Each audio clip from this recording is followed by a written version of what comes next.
one thing I hear, and this is crazy because I know at one time both of us have had rental properties and we've dealt with that type of stuff.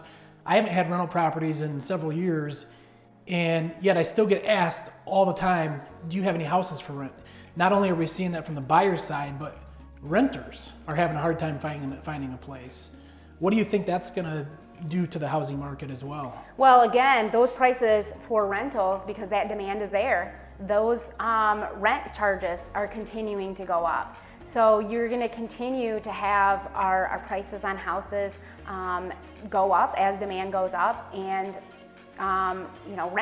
rent's going to go up. So investors, it's still a great time because those renters are out there.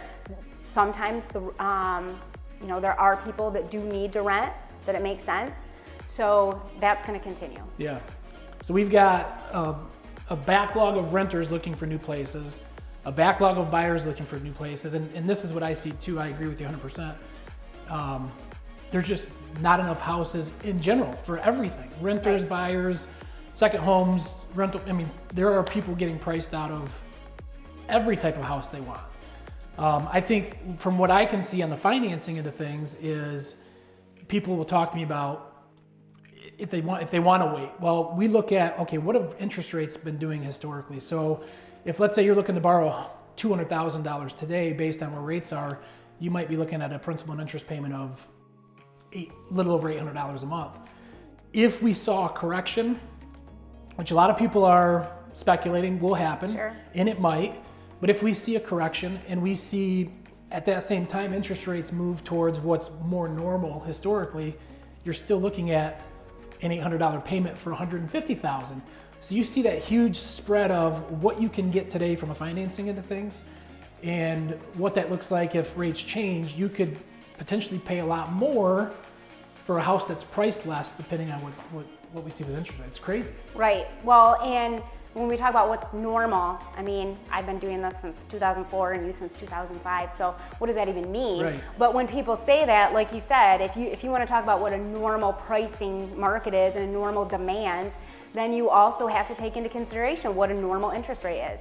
And right now, how can we possibly say these are normal? These are crazy low. So our payments, are going to reflect that.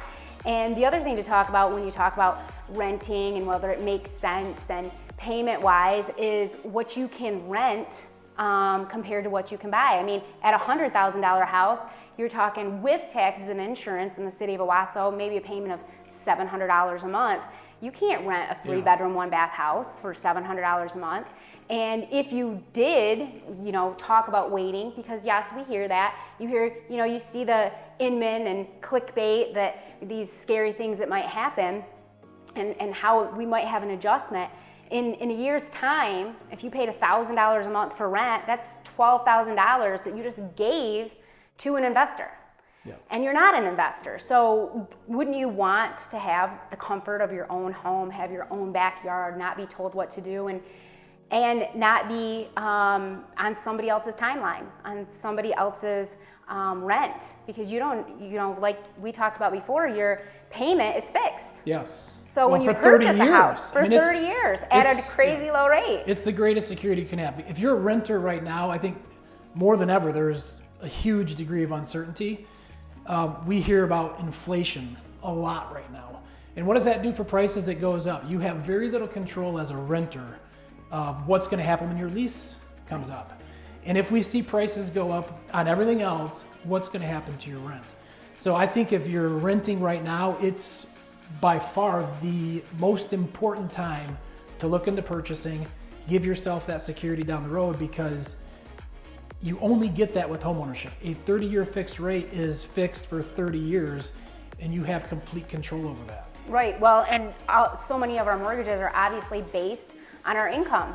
You get qualified based on your income. So you're qualified based on your income and getting into a 30-year mortgage, whereas your rent's not based on your income most of the time, unless it's subsidized in some way. Your income doesn't go up next year, but your rent probably will.